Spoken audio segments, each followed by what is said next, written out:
Well, today's episode is going to be interesting. So, we got some interesting reviews that I'm going to put out for all of you. The first one is going to be from ICW No Holds Bars with Volume 25th in Boston, Massachusetts, where we have the American Death Match title on the line between two 440 friends, Bobby Beverly and the champion Eric Ryan.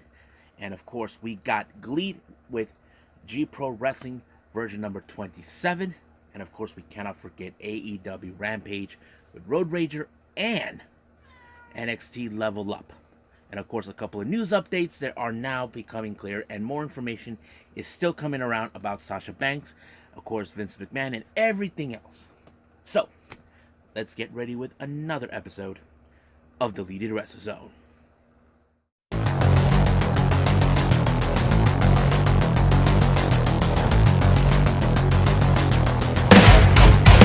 Are you ready?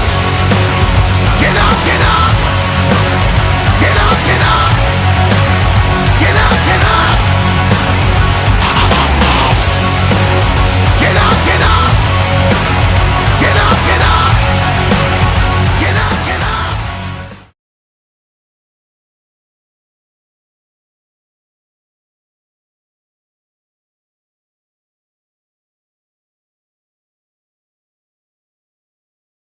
Welcome everybody to the Deleted Wrestle Zone, all things as pro wrestling with AEW, NXT, New Japan Pro Wrestling, Impact Wrestling, the National Wrestling Alliance, various promotions, wrestlers, matches, and championships.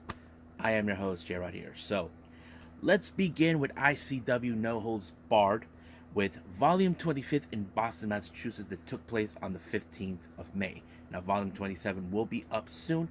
I don't know if I'll be able to watch it immediately, but hopefully I get the chance to see it. But right now, this is a very interesting set of matches. As you know, the ring has been set up with chains all over and extended ring ropes.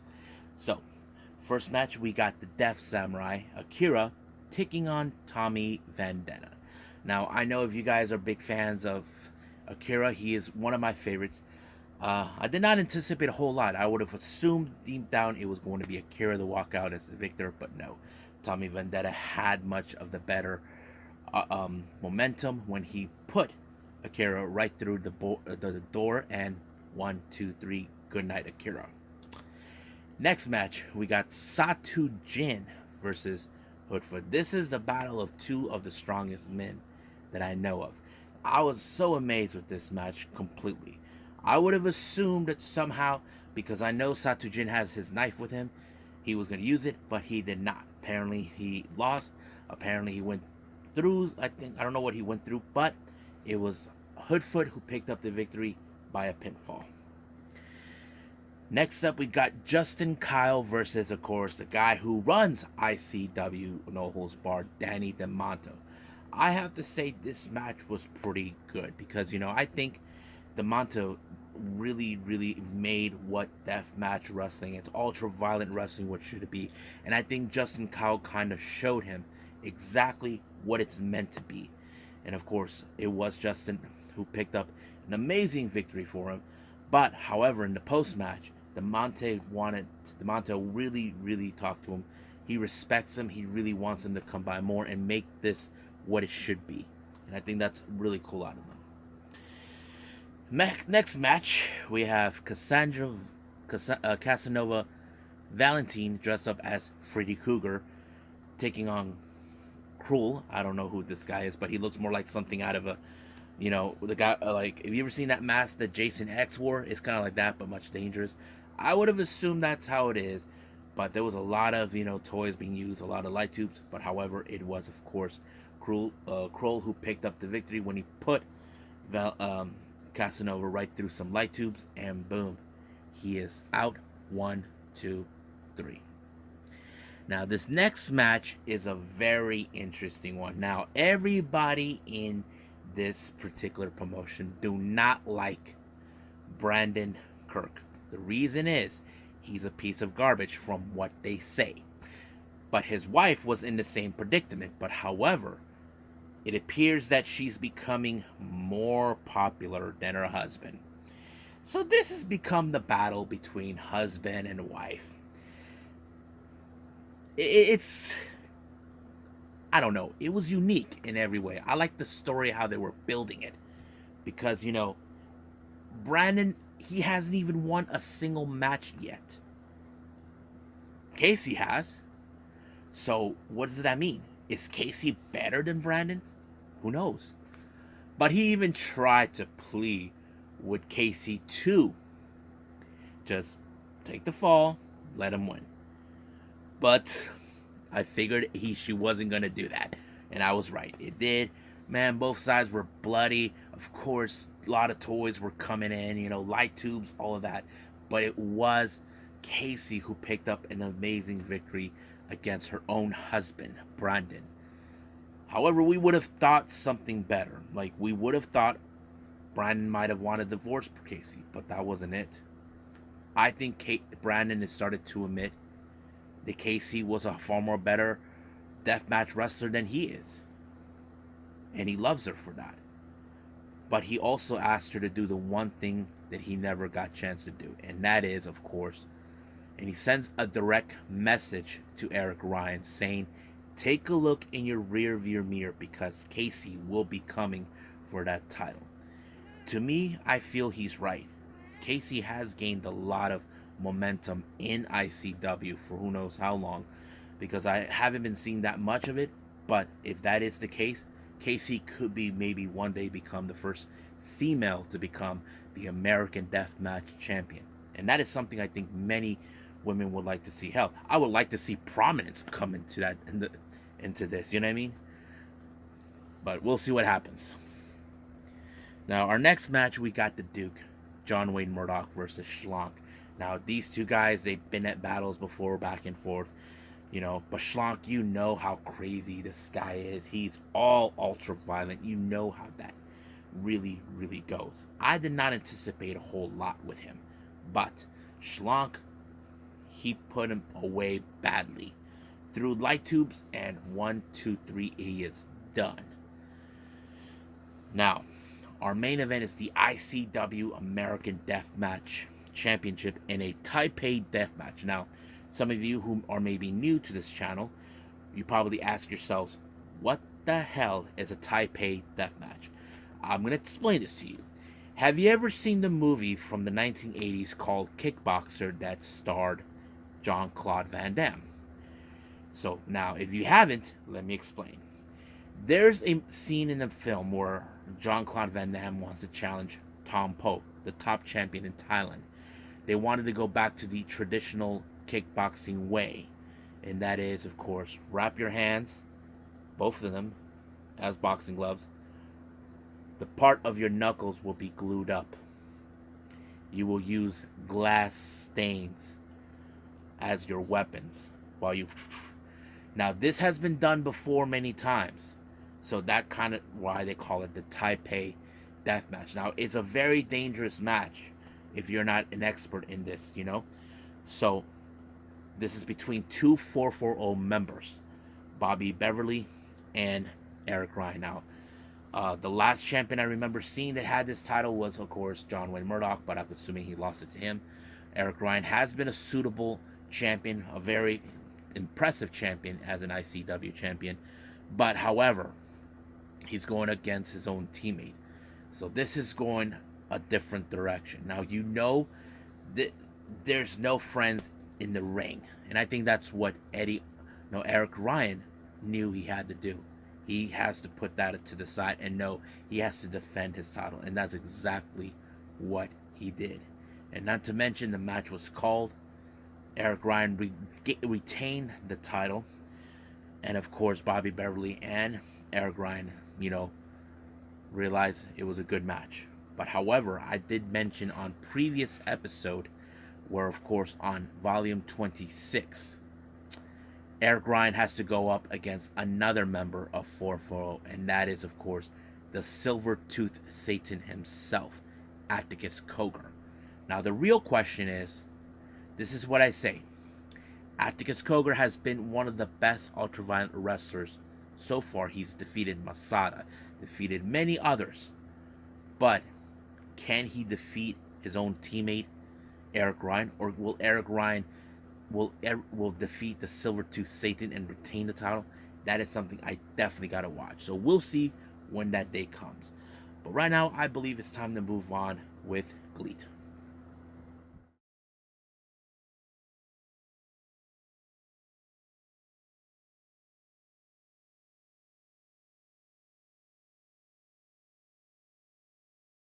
So right now we got GLEAT with their latest event that took place on the 11th of June, G Pro Wrestling version 27. Now I gotta hand it to you, this is one of the most impressive events I've ever watched. As you know, we've been seeing much of the rivalry between three different factions: 60 Seconds, Bulk Orchestra, and of course, Strong Hearts. So basically, we've been seeing that a lot. However, opening match has Soma Watanabe, who teams up with the members of 60 Seconds, Keishi Sato, and Jun Tonsho to take on the members of Bulk Orchestra, consistent of Kazuma Sakamoto, Cheick Shamitani, and Quiet Storm. Now, as you know, 60 Seconds have been one of the newer factions, but however, the Tetsuya Icho is involved in a somewhat version of a number one contendership for the G-Rex, along with another member of Bulk Orchestra. So we'll get to that in a bit. But the match kind of went into a different direction, as you know. I kind of figured Bulk Orchestra were going to walk out because they took out Soma Watanabe, giving them the opportunity. But however, as soon as the post match happened, they kind of predicted, they believed that one of their own will win the number one contendership and all this and that. However, the leader of Bulk Orchestra has a date with Destiny with Shima. As you know, both leaders will be involved in a very unique type of match, and I'll get to that in a bit. Now, our next match, we have the Yoshi wrestlers taking the stage. We got Michiko Miyagi and Yukari Hosokawa taking on Ryu Mizunami and Nanane Takashi. Now, keep in mind, Nanane Takashi has been making headways in GLEAT ever since for a while. As you know, she used to be the president of Sealing, but now she's a freelancer, so she has her sights set to challenge against Michiko Miyagi. But right now, she's involved in a tag match. Now, Michiko and Hasegawa tried to attack them before the start of the match, but it did not work. It kind of worked, but no. But it was, of course, uh, Takashi, Takashi who picked up the victory when she submitted um, Osagawa. But I don't know what they said in the post match, but I'm assuming they may want to set up a good match or whatever. That's the thing I don't understand. But we'll get to that when it's the right timing. Now, our next match is a Let It UWF special match in the tag team form. However, this is not your standard regular match. This is mostly by submission or knockout. We have team number one, Takanori Ito, and this guy I never heard of, Seishi Ikumoto, taking on Yu Iizuka and Minoru Tanaka. Now, this match, as you know, is very different, but I'm going to skip to the end. Ito was the one who knocked out Tanaka, giving them the opportunity to pick up the W. They win the match. Now, our next match is a kind of the unique one that I mentioned. It's a lumberjack whiplash match between the leaders of two different factions. We got Shima, the leader of Strong Hearts, and we got um, Rauchi um, Kawakami, the leader of Bulk Orchestra. Now, this, as you know, everybody has a whiplash right down. So we had members from 30 Seconds, wrestlers that are not affiliated with any of the factions. I thought it was a crazy match, but the one thing that was funny is when Shima had uh, Kawakami right in the sights, out of nowhere, here comes Gamma, who is an old friend of Shima, and whacked him with a whiplash on his ass. But what happens next? They pull down Kawakami's pants, and he's wearing fishnets. I'm like, what the hell? Is he a fetish? I'm just confused, you know. But luckily for him, for Shima, he picked up a good victory. But I know in the post match, I am assuming that Kawakami was not a happy camper with the fact that here comes Gamma, an old friend of Shima, giving him a helping hand. But I'm sure we're going to see those two team up. I'm sure that Gamma will make another appearance in GLEAT or something, be in a match. We don't know, but we'll see what happens then. Now, our next is a semi-final match. We have, of course, a showdown between the Strong Hearts, team number 1. We have Usi Unisaka and T-Hawk take on El Lindaman and Shinjiro Iri. Now, this is one of those matches you know for a fact there's going to be a showdown between which of the Strong Hearts is stronger. So that kind of puts it. But it was T-Hawk who picked up a good victory when he rolled up and pinned Shigeru Iri. But as you know, they're a band of brothers. They know how it's going to be.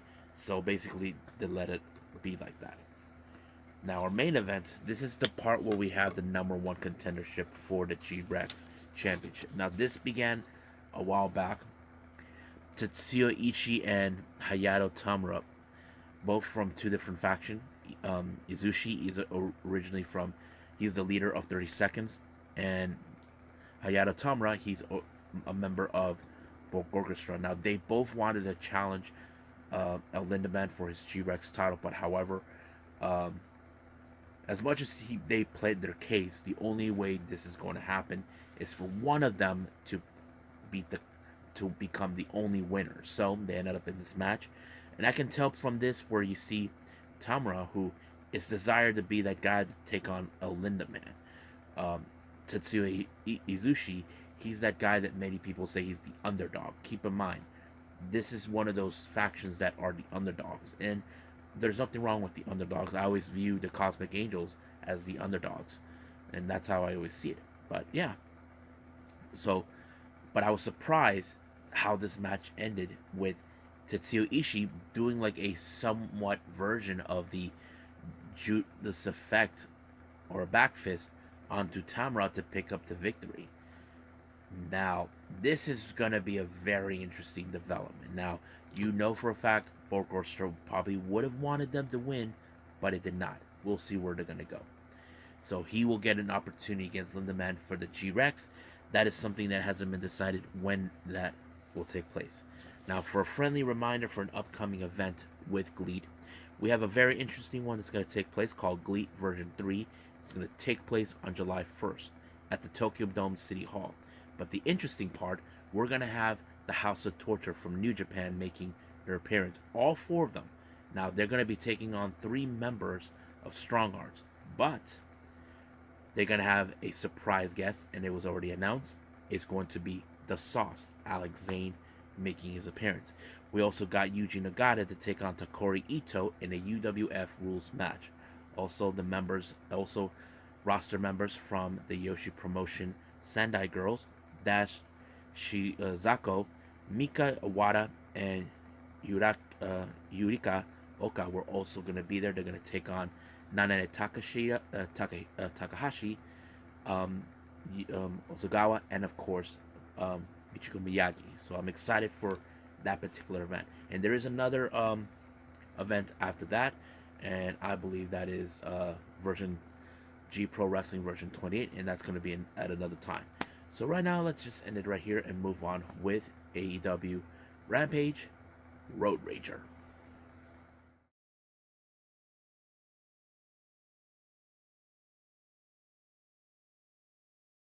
Okay, AEW Rampage Road Rager. Now, it opened up with Jon Moxley taking on Dante Martin. Now, keep in mind there have been several cases, or should I say matches, where we witnessed Dante Martin has been often close in beating Moxley. Now, you can say a guy like Moxley, who's a brawler, who's a tough fighter, is impossible to beat. Yes, it is impossible, but Dante Martin has proven before that he can try, and this is where that moment does begin. However, he did use much of his speed as possible to overturn certain things, but when it comes to Jon Moxley, you know there's no giving up. But however, he did got him good until he put him in the Paradise Lock, and not the Paradise Lock, what's it? But yeah, the Paradigm Shift. It was over right from there. So he picked up a good win for himself. Now, if you call what happened at the Casino Battle Royale, we don't know how things are working out between Keith Lee and Swerve. Now, Swerve tried to make him. Swerve is trying to say, look, we weren't a tag match. This was more. He's more of a singles match. Besides, he said, I saved your butt, and this is what you did to me. So, but however, they got in their faces. Starks and Hobbs trying to send a direct message saying, that they're not the best team because they haven't beaten them yet. But certain things can happen. Now, our next match, we have Max Caster and the Gun Club taking on what's his name? Bear Country, Boulder and Bronson, and Leon Ruffin. Now, this match was kind of like quicker, as you know, because seeing the Acclaim and the Gun Club has been a positive thing to watch for everyone. That everybody seems to enjoy their antics, how they're doing, and all this and that. So it was Max Caster who picked up the victory when he applied the elbow drop onto Leon Ruffin, and they picked up the victory. Now, this coming Wednesday, there was a direct message coming from both members of the Black House of Black and Death Triangle. As you know, Penta Oscuro will be facing Malachi Black, and the winner will be moving on to the qualifying match in the the Forbidden Door, who will be facing for the AEW All Atlantic Championship. We already know that Miro and Pac are involved, so that is something we definitely going to see. We only got 2 more qualifying matches, and then that'll be it. Now, our next interview we have is Hook. As you know, it's been announced that he will be in the Forbidden Door facing a prospect in the New Japan Dojo. So still unclear what he was trying to say or what he wanted to say. But however, Danhausen tried to speak for him, but of course, Hook told him, I got this. That's it. Now, our next match is a TBS Championship match. We have Willow Nightingale taking on the champion Jade Cargill. Now, I have to say it was a pretty good match, but of course, Kiera Hogan was right there, supporting her. But however, it was the Jaded that sealed the deal for Jade Cargill to pick up the victory. But however, they wanted to hurt her more. But luckily, Athena showed up, gave Kiera Hogan the the eclipse, but unfortunately Jade Cargill gave her the boot right in the face and tried to do the Jaded, but luckily for her, Stokey Hathaway was a really idiot. He did not see that he got whacked in the back by Chris Statlander, so basically I thought it was funny, but it was a pretty good match. But we'll see what happens. Now, our main event, we have Bobby Fish versus Darby Allin. Now, keep in mind, not too long ago, Kyle O'Reilly destroyed the ankle of Sting. Darby Allin wants revenge for what they did to him, and he made a promise that he was going to do the same thing to Bobby Fish. Make Kyle O'Reilly feel. And I thought this match was incredible. Now, you can say Bobby Fish is the much experienced wrestler, but Darby Allin, he's the unorthodox wrestler. He doesn't use traditional moves that we normally see, but he takes high-risk moves that helps him. Now, I think the best moment is when, of course, Bobby Fish had him in a leg lock, but somehow Darby Allin applied the Last Supper into a pinfall.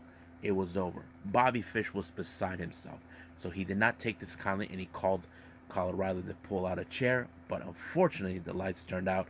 We all know what that means. It was Sting. Sting whacked Kyle O'Reilly right in the groin. And then, of course, we saw exactly what Darby Allin said he was set out to do, to break the ankle of Bobby Fish. All Kyle O'Reilly can do is watch his best friend getting himself all broken up. So I thought it was great. It was pretty good. With Sting coming back, we'll see what happens then. So that's pretty much it, what we got with AEW. I believe it's time to move on with NXT Level Up.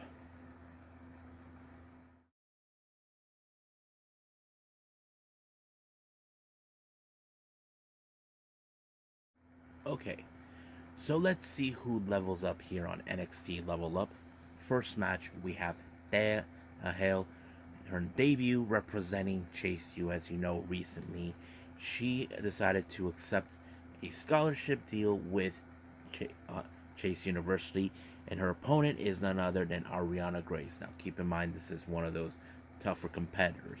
So, what I did like about this match is, of course, they tried to be more evasive away from Grace, but Grace was able to, of course, apply every possible way to dismantle the left shoulder or left arm of the Hale. So that kind of worked, but the Hale did not want to quit one way or the other, did not want to lose in this type of fashion. And of course, it worried Andre Chase, who's like her mentor, her coach, being out there watching.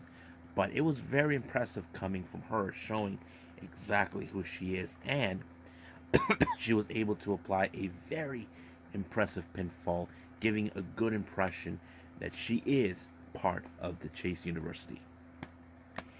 Next up, we got Guru Raaj. Now, it's been a while since I've seen him taking on a newcomer named Miles Bourne. Now, Miles Bourne, as from what it looks of him, he is in fact looks more like one of those amateur wrestlers that learned the Greco-Roman style of wrestling. There's nothing wrong with it. I mean, there have been wrestlers who use that, like Kurt Angle, what's his name, Shelton Benjamin, Charlie Haas, so those types. But it kind of fits in. But however, it was Guru Raaj who picked up an amazing win in order to him, and he showed respect to Miles Bourne, and it was a great moment. Now, this is where this next match is very impressive. Ivy Nile, as you all know, she's undefeated in NXT. She has lost a match in NXT UK, but that doesn't count. If there was an overall record, then we would know, but it's not. She's taking against Legado's, or should I say Tony D's Familia, Elektra Lopez. Now, Toro and Wild were trying to escort her, but of course Dimes and Stacks told them to get in the back. I don't know what was the reason of it, but hopefully it did not lose any focus. But I have to say, this was the toughest challenge for Ivy Nile, because Ivy Nile, she is always, when in the beginning she takes on wrestlers like if it would, like she's taking out a pizza, you know what I mean? And she did have some of the most toughest matches ever. Like for example, Kiana James was one of them, and of course Meiko Satomura. But this was no easy task for her. But one thing that was impressive is that when she finally applied the Dragon Sleeper, it was amazing.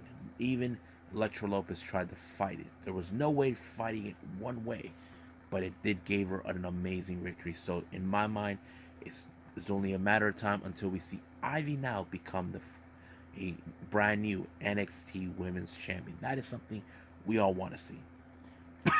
So I think that's pretty much what we got. So let's move on to our last thing, which is news updates.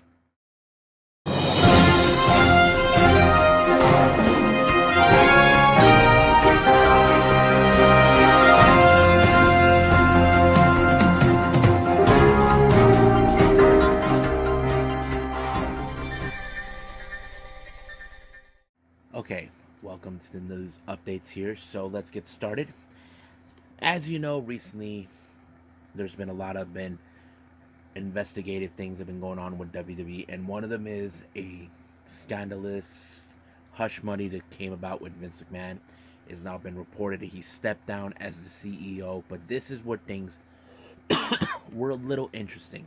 It turns out that his daughter, Stephanie McMahon, will be back in WWE, stepping into an interim position. However, there are those that are fan base I've seen on Twitter and Facebook or wherever you go, they kind of question why they're bringing her back.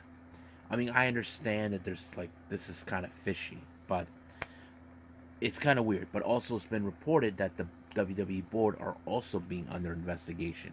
So it's still unclear what else that they're trying to discover in what's going on with WWE. So we don't know if this is going to be really, really bad or whatever's going to be going on. However, we were told that, of course, John Laurinaitis is not going to be there either, but in WWE SmackDown, but that's how it was rolling. Now, I know there's been a lot of talk about Sasha Banks. Of course, we talked about how Raaj Giri from Wrestling Inc. has confirmed that Sasha Banks is is no longer with the company. Sean Ross Sapp actually confirmed that, is what was trying to get confirmation. But this is what's going on. It turns out WrestleVotes even got the same original confirmation as well. So Sasha Banks is officially out, but officially not announced to the public. Now, when it comes to these things, if the WWE are planning to release a superstar, we would have already been told. So the real question is why we haven't been told about this just yet. That is the most unanswered or cleared question that does make no sense. So hopefully we'll find out sooner or later.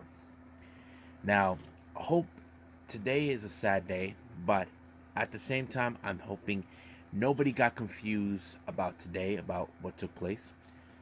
You may have heard a Hebner passed away, and that is not Earl Hebner. That is his twin brother, David Hebner. Now, I get a text from one of my closest friends telling me that Earl Hebner passed away. I'm like, what? So I looked it up, and it turns out no, it's not him. It's his twin brother David Hebner. I'm like, oh, okay, so it's not him. But to be fair and honest to everyone, I did not know that that he has a twin brother and that he was also a ref as well.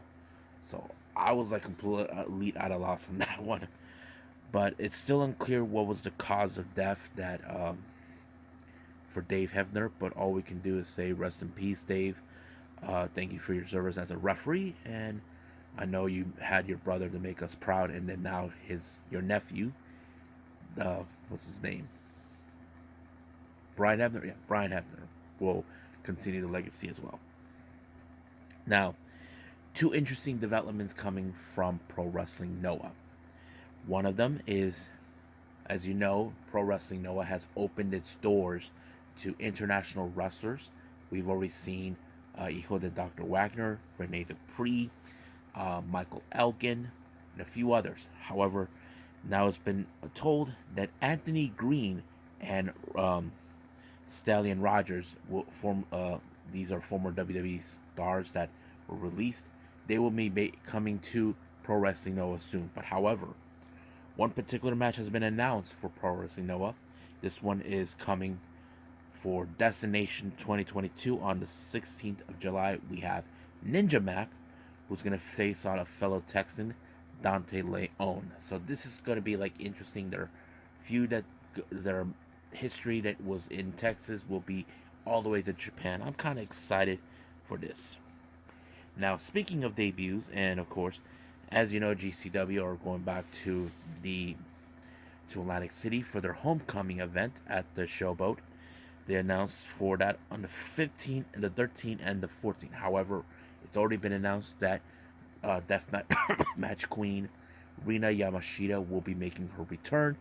But the more exciting news is we got the cutest in the world, Maki Ito, making her debut. I'm very happy. I'm sure everybody in the GCW fan base are going to be happy, enjoying. They're going to enjoy a hell of a time, and I'm sure I can't wait to see her make her debut. Now, California-based promotion in the Bay Area, West Coast Pro has announced for the West Coast Cup that's going to take place on the 18th and 19th of August, and it's going to be in the State Room in South San Francisco. Now, they have already announced for their first entrance, and this one is, of course, a very surprising one, Masha Slamovich. I'm kind of excited for that. Can't wait to see who will be involved in this. Now, as you know, I've been covering the retirement of Keiji Mutoh. As you know, Keiji Mutoh, a veteran in the wrestling world. He's also known as the Great Muta, if you guys are big fans of that. Well, it turns out that there's been developments over this about Keiji Mutoh. I'm trying to pull it up right now because, hold on, where is it? Here it is. Okay, so Keiji Mutoh, as you know, is going to be here and out having 5 matches till spring. Now, here's the ones that already been announced. We have July 16th at Nippon Budokan, September 25th in the Aichi Prefectural Gymnasium. August 30th at the Arisuke Arena in Tokyo. And then that's when we start 2023 at the Yokohama Arena, which is the Great Muta Final Goodbye. As you know, Great Muta is a character he created, which I enjoy and love. So this will be the last time you will see the Great Muta. And of course, the last final match is yet to be announced. So I will keep apprised to this one completely. Now, for our last update, as you know, recently, a couple of days ago, it was revealed that WWE has released Troy Donovan, also known as Two Dimes.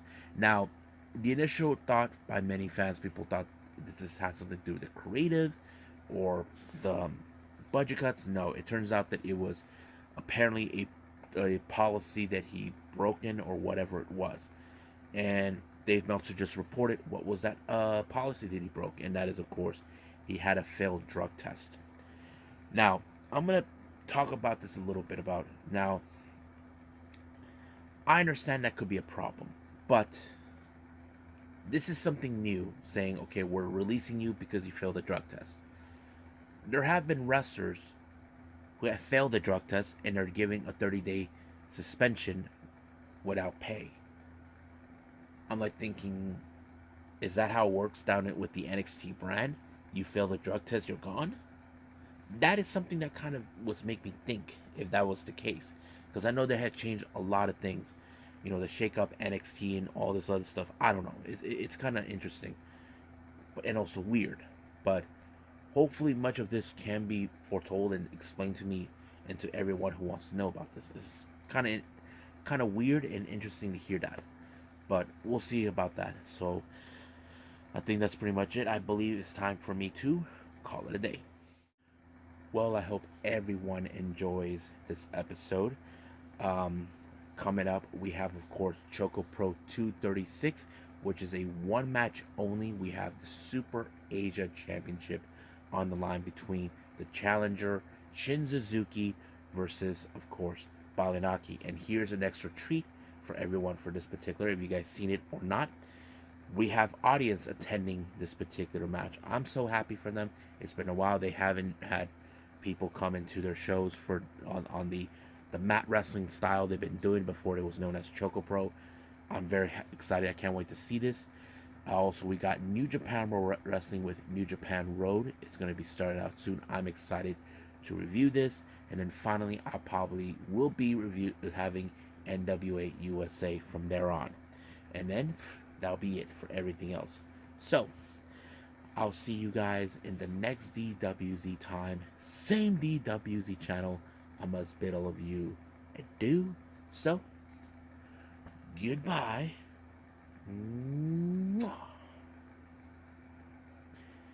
And have a nice day.